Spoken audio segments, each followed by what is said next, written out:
Ainda existe muito preconceito nas nossas igrejas quanto às pessoas que vêm lá do mundão, que já experimentaram essa vida mais agitada igual que você experimentou. Como é que é isso? Conta um pouquinho dessa experiência. Eu passei uma experiência que Deus me deu muito forte e tremenda, hein? Em 2018, eu tive uma falha, né? Eu dei uma retrocedida em 2018, eu dei uma caída. E para levantar, se eu dependesse de um cristão do evangelho, né? De uma pessoa cristã mesmo, era difícil. Era difícil. Deus, ele botou uma pessoa linda que está ali atrás das câmeras no meu caminho, né? Onde me ajudou muito, né? Passamos uma prova onde eu vi pessoas, né? Entre aspas, que confessam o nome de Jesus, né? Perseguindo, atacando muitas pedradas, né? Pedradas, porque pessoas que era para estar... Você era para ter o total apoio. Quando a pessoa ela cai, quando a pessoa ela retrocede, ela tem que ter total apoio da igreja.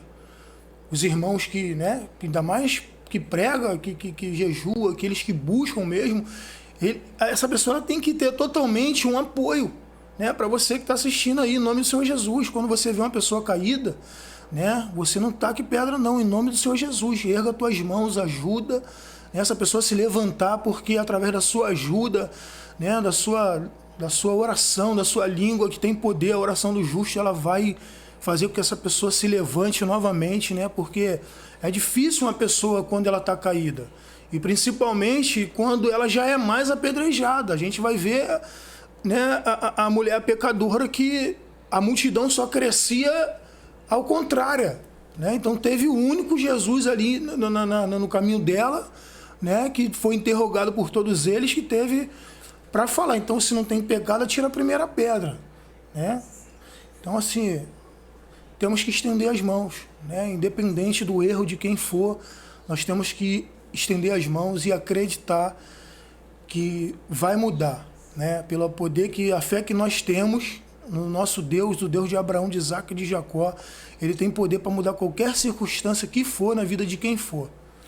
E aí a gente lembra até do verso bíblico dizendo que quem está de pé, olhe para que porventura não caia. Às vezes as pessoas acham que nunca podem acontecer com elas, né? Verdade. E que elas estão isentas de uma questão ou outra na questão da falha. E, na verdade, todo ser humano ele é tendencioso a falhar. Sim. Todo ser humano erra. É verdade. E não encontrar um apoio nesse momento acaba por se tornar uma dificuldade, uma barreira, pela questão de que, às vezes, nesse processo a gente precisa de ajuda. Sim. Primeiro porque, às vezes, fica a vergonha. Poxa, eu falhei, eu caí, ou eu retrocedei, eu falhei aqui em algum ponto da minha história. Sim.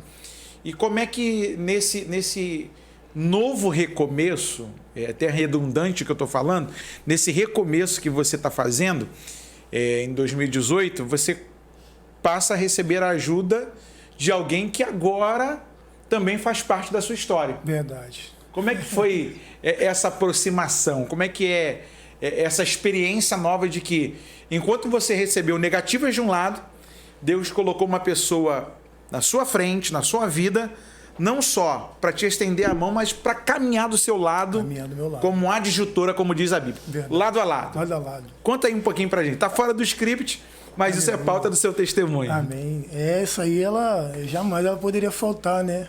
Ela faz parte dessa história linda que Deus ele usa, né, na nossa vida, né? Sempre um instrumento, sempre vai ter um.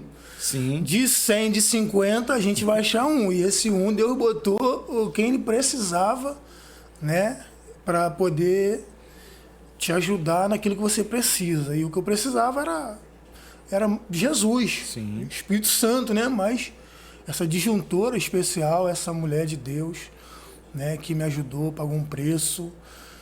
Passamos uma prova, né, imensa, fomos apedrejados, fomos caluniados, fomos perseguidos, mas olha, Deus ele é maravilhoso, e Deus ele só me dava o seguinte versículo, Romanos 8, verso 33, ele me dava: quem intentará acusação contra os escolhidos de Deus?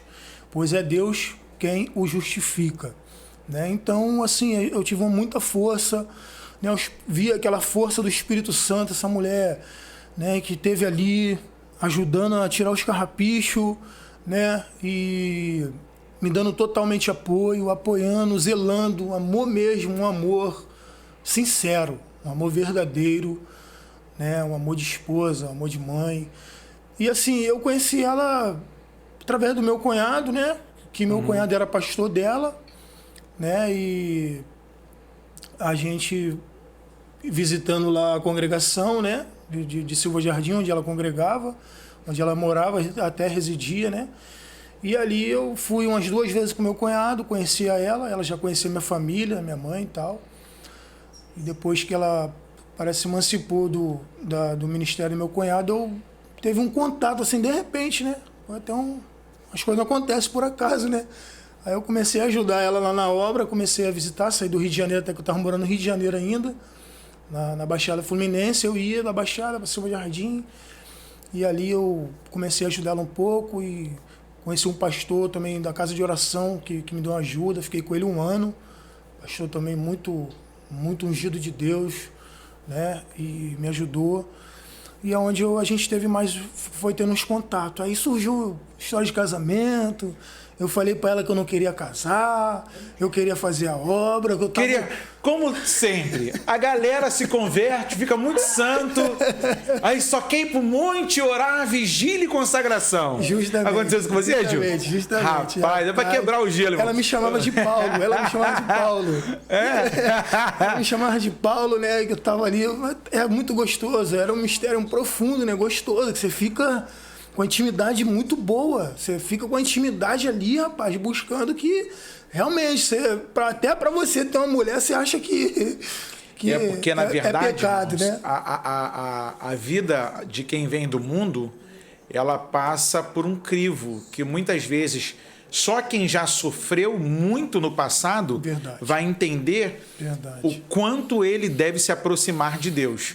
E aí eu acredito que deva ter acontecido com você, o que alguns outros amigos testemunham comigo, às vezes confidenciam na questão da conversa do dia a dia, é que quando você vem do mundo e o diabo já te deu umas boas pancadas, você só quer Deus, aí a gente esquece que a vida, ela além de espiritual, ela também é social, ela também é familiar. Justamente. E aí Deus preparou pro Adilson um casamento, mano. Tá aqui com a sua esposa. Vamos fazer 3 anos agora, 3 anos de casado em abril. Que maravilha. Feliz. Olha o que Deus faz. Antes, sem Jesus, beirando a morte, no Vale da Sombra da Morte. Vale da Sombra da Morte, né? No lamaçal do pecado. No lamaçal do pecado. E hoje, restaurado, aleluia, servo do Senhor, glória a Jesus, chefe de família, com uma esposa do lado, servindo ao Senhor. Irmão, isso não tem preço. Não tem. De repente você está aí do outro lado e está pensando assim, eu vou desistir, porque meu marido está me dando trabalho, meu filho está dando trabalho. Não, irmão. É na hora que está mais difícil para mim e para você, é que aí que é bom para Deus entrar para resolver. Porque aquilo que a minha mão não resolve e aquilo que a mão do Adilson não resolveu, a mão de Deus entrou em ação. Aleluia, de verdade. Amém ou não amém? Como diz lá o Santo Bispo. Amém. Amém. Né? Aí a gente pode entender por que a gente leu aqui no começo. Não morrerei, mas viverei e contarei as obras do Senhor. E hoje o Adilson está aqui. Né? Hoje eu tenho o privilégio de estar aqui no Falando de Bíblia, podendo receber o Adilson para essa entrevista. Hoje, Adilson, para quem não queria nem namorar, está casado. Olha aí. Deus é maravilhoso. Né? Só querendo orar, consagrar, ir para o monte, Deus é muito ler bom. Bíblia o dia todo, né? Ir para o trabalho com a Bíblia na mão, evangelizando todo mundo que vê na rua. Agora está casado. Não queria tirar o terno. Só queria passar. Não queria tirar o terno, só no mistério. Mas agora tem alguém para cuidar dele, para fazer agenda, para orar junto, caminhar junto. Irmão, isso é bênção demais. É bênção. É Deus, porque Deus fez o homem para viver em família. Em família.